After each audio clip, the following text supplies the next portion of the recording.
bergembira, rimba raya, mari kita bernyanyi, memuji. Yang masih kosong terlebih dahulu, ya, silakan untuk menuju ke sisi dalam. Luar biasa nih dress code-nya, tema kemerdekaan ya.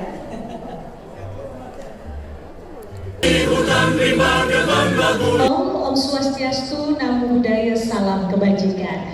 Kami ucapkan selamat pagi dan selamat datang di acara seminar desain tata kelola kehutanan berbasis saintek menuju Volunersi 2030. Kita berikan tepuk tangan yang meriah untuk acara hari ini.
Dan segala puji bagi Allah, Tuhan semesta alam. Salawat dan salam selalu tercurah atas Nabi Muhammad SAW, penghulu para nabi dan utusannya, beserta keluarga dan para sahabatnya. Amin. Sahabat Kemerdekaan 2045. Ini merupakan inisiatif Mensupindo diorganisir dengan fasilitasi penuh Kementerian Kehutanan. Hari ini alhamdulillah ini tanggal Panglima Sudirman itu adalah simbol ini data WHO Maret akhir 25 ini akan muncul data 2025 karena 5 tahun sekali berbeda. Kemudian data FAO ini diperkuat oleh data yang diterbitkan oleh Dirjen Planologi. Kawasan hutan yang berhutan itu kali ini kawasan hutan tetap tidak termasuk. Kita ingin menyumbangkan sumbangsi teknokrasi tersebut. Kita seminar ini punya 3 rekan-rekan menjadi normal. Jadi kalau dengan senior ini cuma ada 2 pasal. Pasal pertama, senior tidak boleh salah. Pasal kedua, kalau senior salah, kembali kepada pasal 1. Jadi ini TNI, kedua tadi Jawa, yang ketiga tradisi Arab, pepatah Arab. Di dalam pepatah Arab itu dikatakan al-muhafadzatu li qawlis sholi wal akhzu bi jadidil aslah, dimaknakan ahli. Artinya adalah kita harus Indonesia yang bertema desain tata kelola hutan berbasis saintek menuju Volunersi 2030, menyongsong masa depan kehutanan seabad kemerdekaan Indonesia 2045. Tadi saya masuk ruang ini rasanya merinding, ingat orang tua kita yang sudah membangun negeri ini, dan pada zamannya, pada masanya kami berharap anggaran ini dialokasikan untuk kegiatan pemulihan ekosistem, rehabilitasi hutan dan lahan, pencegahan kebakaran hutan, percepatan perhutanan sosial, serta peningkatan kapasitas sumber daya manusia. Namun masalah kebakaran hutan dan lahan, terutama pada ekosistem gambut, masih belum terselesaikan. 4.000 sarjana kehutanan yang dihasilkan setiap tahunnya. Bapak Ibu sekalian, atas permasalahan di atas, Komisi 4 DPR RI merekomendasikan agar kawasan hutan dikembalikan sesuai fungsinya masing-masing. Hutan konservasi dikembalikan fungsinya untuk melindungi keanekaragaman sumber daya alam hayati. Kawasan hutan lindung juga harus dikembalikan fungsinya untuk melindungi tanah dan air serta mencegah bencana, dan hutan produksi dijaga agar tetap memproduksi hasil hutan berupa kayu dan non-kayu. Saat ini Komisi 4 sedang menyusun rancangan undang-undang keempat atas Undang-Undang Nomor 41 Tahun 1999 tentang kehutanan. Oleh karena itu, pada kesempatan yang baik ini kami Waalaikumsalam. Mohon berkenan Ibu untuk tetap berada di atas panggung. 2, 1.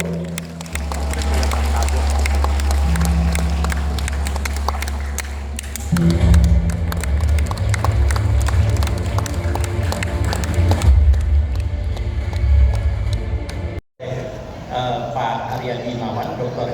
Haryadi Imawan, tentang masa depan kehutanan Indonesia menyongsong Indonesia Emas. Cuman ada catatannya, kondisinya adalah di tengah-tengah apa yang disebut sebagai matinya death of expertise, atau yang Pak Haryadi tadi sudah menyebut juga tentang punahnya atau surutnya teknokrasi di dalam kehutanan. Nah, ini bagaimana dalam situasi yang semacam ini? Pada sesi pagi ini dua aspek yang akan saya selama dari pegawai negeri calon dari sampai pensiun, kira-kira ini bahannya. Tapi saya tingkat kode etik saya harus mempunyai framework yang dipegang. Ada beberapa literatur yang saya pakai, teori organisasi yang postmodern saya pakai, Peterson yang sistem yang saya pakai, saya pakai. Kemudian ada yang bagus, psikologi kita dan etik dalam suasana. Kemudian etik of the university, ini saya ambil moralnya. Lalu yang paling provokatif kan bisa kan kita berpikir. Ini buku interpretasi, di sini missingnya kita.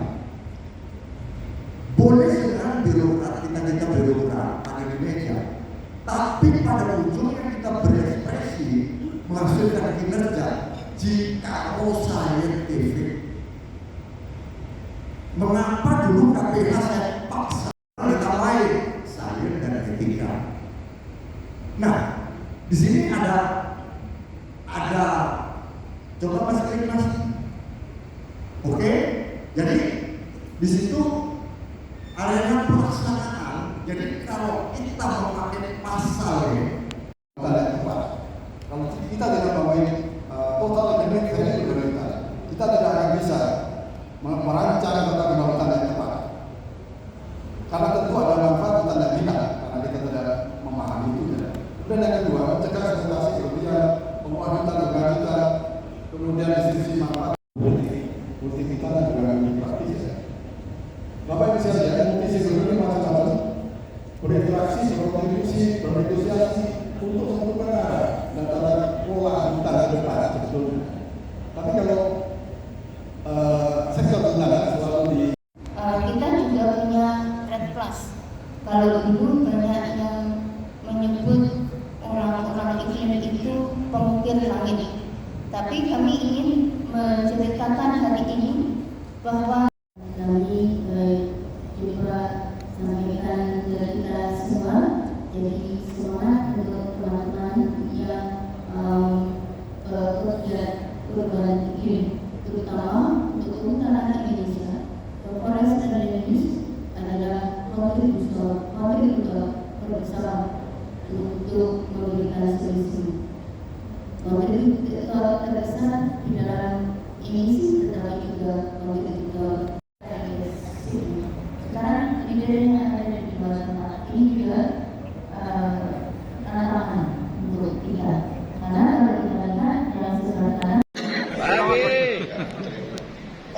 alhamdulillah masih semangat semua ya.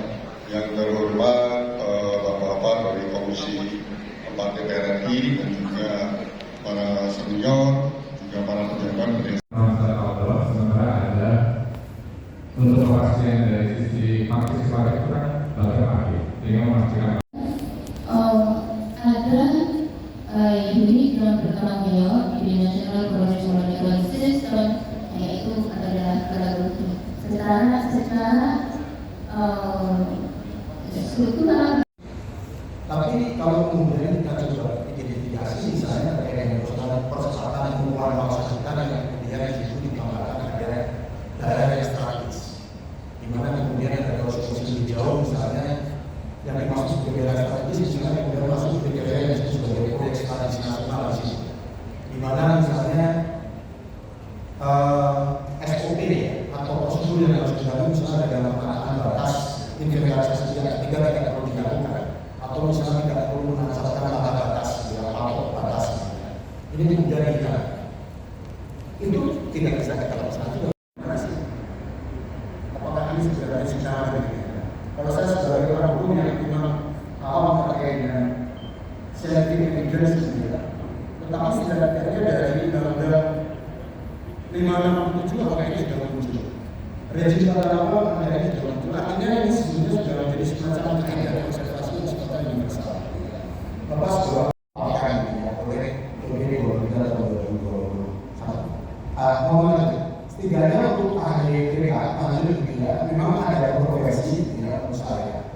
Dan sekarang ini kembali lagi ke persoalan yang disampaikan Mas Heri adalah kuasa legalisasi.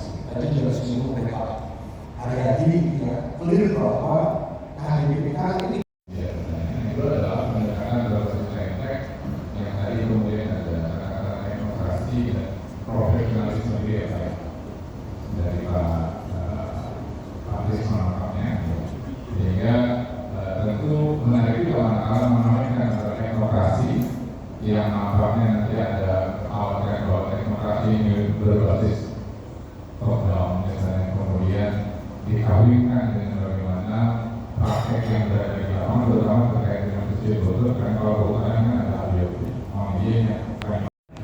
Ya, apa kita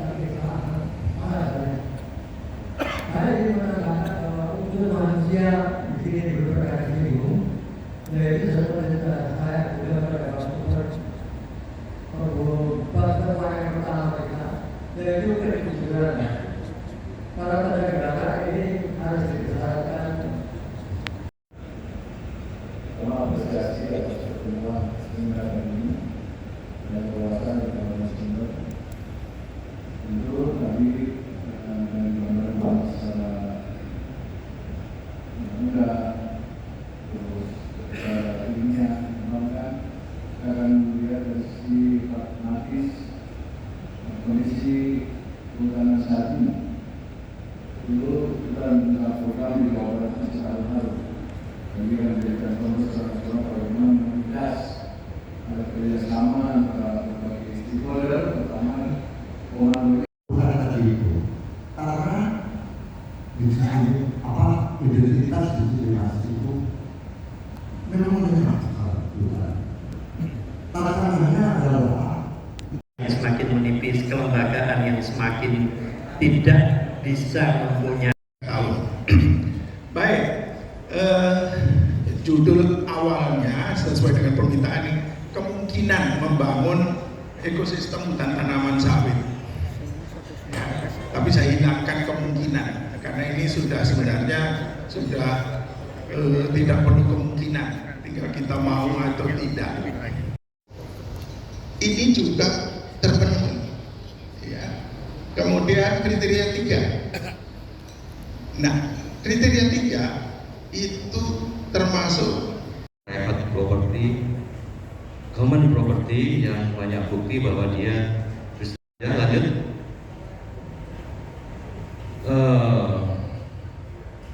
Sebagian besar populasi gajah ini ada di luar Sumatera, juga overlap dengan habitatnya dengan kawasan hutan produksi. Lanjut. Nah, ya apa ini ceritanya? Komunikasi antara eselon 1 ya kan? Lanjut. Di Riau ada Rimba Koridor, Riau Jambi, ya. Tapi dia mensyaratkan banyak hal. Pendekatan landscape memerlukan pendekatan sistem thinking, berpikir menyelesaikan masalah, core problemnya bukan gejalanya. Hadirnya di depan saya Pak Wardono Saleh, ya, Pak Adi, kemudian pemerintah dalam rangka untuk mendukung upaya konservasi keanekaragaman hayati, tentu saja juga menyeimbangkan antara kebutuhan untuk penggunaan yang lestari.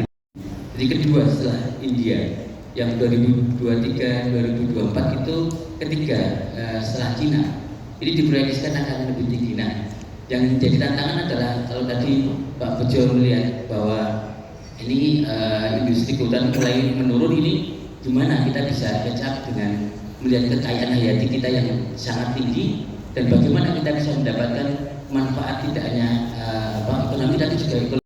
Di level nasional melihat ini statusnya kalau di level nasional seperti apa? Apakah ini bisa? Next. Nah, kalau kita bicara untuk ke depan, maka ada beberapa pertanyaan strategis yang harus diadres dalam memformulasikan rencana ke depan. Satu, kita mau jadi seperti apa sih ke depan? Misalnya terkait dengan tadi sawit saja. Dikerja dulu ini Mas Wiranto, sehingga ini sangat baik sekali dan itu ekonomi tinggi sekali, sehingga kita mengarah kepada perspektif mengenai komersial. Adalah against penyakit kanker payudara, otak, vagina dan sebagainya, maaf. Dan itu insya Allah untuk tahun depan kita sudah mengalami pada komersial. Jadi tidak hanya sawit tadinya Mas Bejo, juga kami melihat komoditi yang lain. Jadi sehingga terus terang aja range of sebagainya, dan itu menjadi komoditi yang luar biasa. Kitanya tetap aja seperti ini. Sehingga kami mencoba ini dan kami kerja selama 2 tahun dan indikasi itu positif sekali. Di Taksus di Sedang positif, sama-sama BRIN, kerjasama dengan lokal university sama IPB, sehingga menghasilkan 3 situasi. Jadi intinya adalah bagaimana membawa agar supaya CO2 emission adalah nasi depan. Terima kasih. Assalamualaikum warahmatullahi wabarakatuh. Waalaikumsalam warahmatullahi wabarakatuh. Artinya dalam konteks keseimbangan ini hal pokok, jadi bagaimana kita memperlakukan alam seperti kita menghormati dan memperlakukan orang tua tanpa mulianya, dan di dalamnya adalah hutan. Saya tahu saya akan sering hadir di dana pendukung ini rapat-rapat HDPK kami teknis masih kurang. Jadi kami bisa masyarakat apa kenapa ya? pohon kurang yang beda. Misalnya besar 1 hektar artinya 5 juta. Anggaran negara pakai logika kasar. Kemudian sejelek-jeleknya aparat pemerintah. Bila itu bicara tentang itu dan korupsi itu sama saja tidak ada lagi seperti hutan. Yang ada adalah pemukiman. Saya kasih contoh di Dalaman pada 22 desa berhubungan langsung mobilnya ratusan dan ada 6 desa di dalam kawasan personil yang dibuat sampai di desa tiba-tiba tidak ada yang mengawasi status quo dan masyarakat satu waktu bertempur dengan masyarakat sendiri. Di situ ada lembaga masyarakat selama 30 tahun. Tiba-tiba ada penerima SK yang bukan penerima SK. Kemudian siapa yang bikin SK? Ya dari sini. Siapa pelaku? Kepada narasumber kita, saya sebagai moderator akan ada yang kurang berkenan. Assalamualaikum warahmatullahi wabarakatuh. Waalaikumsalam warahmatullahi wabarakatuh. Tanpa berpikir harus memiliki suatu adalah negara. Negara adalah masyarakat adat, negara. Jadi kebijakan kalau ada istilah membagi hutan atau hutan untuk rakyat kemudian itu diserahkan dan dibagi-bagi seperti apa yang disebut HDPK lah ya. Ini merepotkan kami Pak di lapangan Pak, dan rakyat sudah konflik. Terakhir kami identifikasi beberapa wilayah bagaimana yang sudah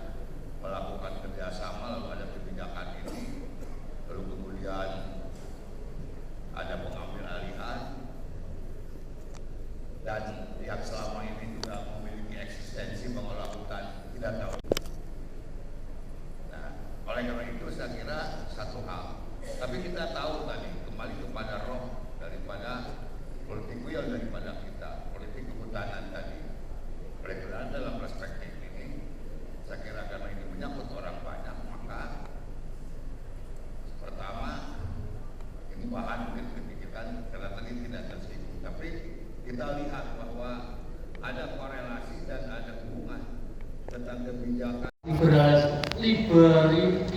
liberalisasi kebijakan yang agak berpihak kepada pasar. Dampaknya tutupan hutan labil, gas merosot, KPH sendiri posisinya juga tidak overhaul lagi, dan yang kita pelajari negara tidak hadir.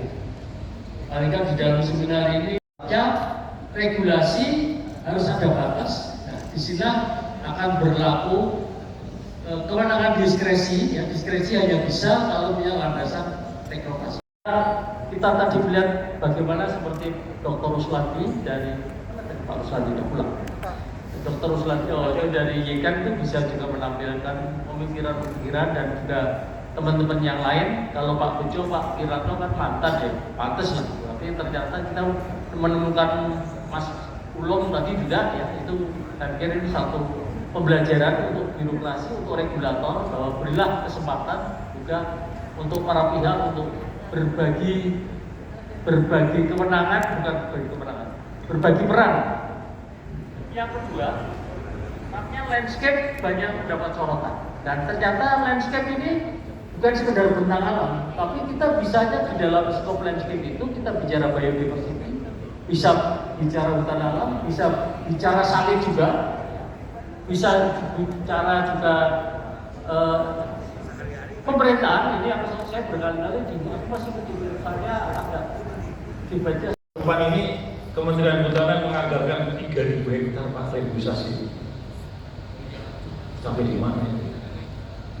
Saya lobby sama teman-teman, gimana kalau hutan kita tambah 10 triliun? Alhamdulillah semua 8 partai setuju, ya kami ucapkan dari situ oleh ketua. Terima kasih. Jadi Pak Sekjen tolong ini segera dijabarkan. Anda itu harus mendekati ke Banggar memang 2024. Itu ada amanahnya 10 PP. Itu janjinya Pak Sekjen di sebelumnya ini, karena ini sudah selesai.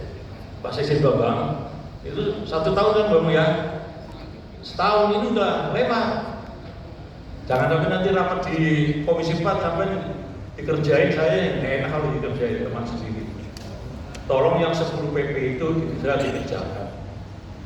Dan saya ada masukan tadi bahwa teman-teman kita para senior itu ya bagus, tapi udah nggak ada. Ya udah nggak apa-apa, minta pulang ke Jogja deh nanti. Nggak apa-apa, minta misalnya. Jadi gini, selalu terjadi tadi sampaikan di depan, terjadi konflik mengenai sampah. Apa yang harus kita lakukan? Kalau undang-undang yang lama itu endemik, sekarang undang-undang yang baru boleh menanam makanan ternak di dalam kawasan konservasi. Kami sebagai DPR tidak boleh, tidak bisa kita meralat menganulir undang-undang ini dengan undang-undang kehutanan atau di MK-kan. Seperti tenaga kerja kan menang, ya, di tenaga kerja berubah kembali seperti semula karena di MK-kan. Yang gembira dan nyanyian yang murni, meski